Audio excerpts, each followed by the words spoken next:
тастамай тұрып, өткен сабақты қайталап алсақ.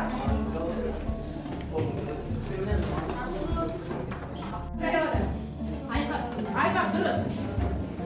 Келесі, екі жасында кімнен айырылды? Дұрыс. Одан кейін. Анасы несі? Гүлғизар, дұрыс. Ол кісі қай қалада жұмыс істеді, және қай қалада қайтыс болды? Верный қаласында, дұрыс. Амангелді фильмінің сценарийін кіммен бірге жазды? Ғабит Мүсірепов, дұрыс. Атау қандай?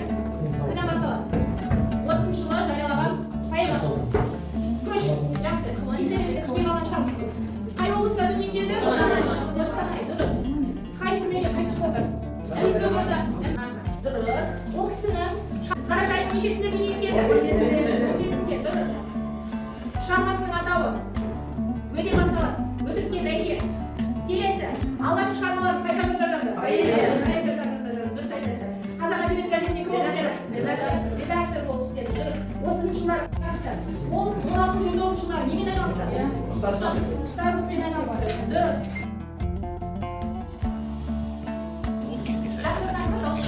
Пауза жүрген қойып көрген болады.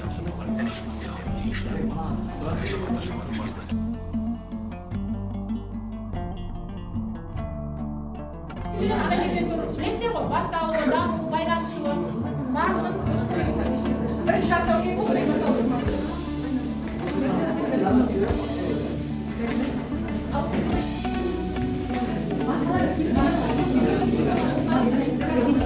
енді сіздерді тексерейін.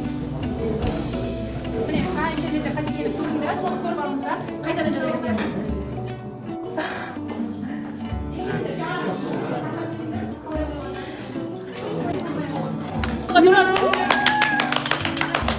Төртінші топсыды барлығы дұрыс, барлығы жасыл, яғни сіздерге 5 балл. Ана жерге 5 баллға дейін.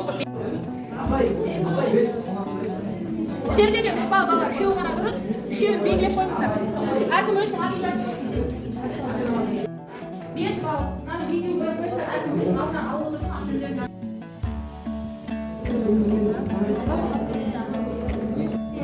Жоқ, 3 балл.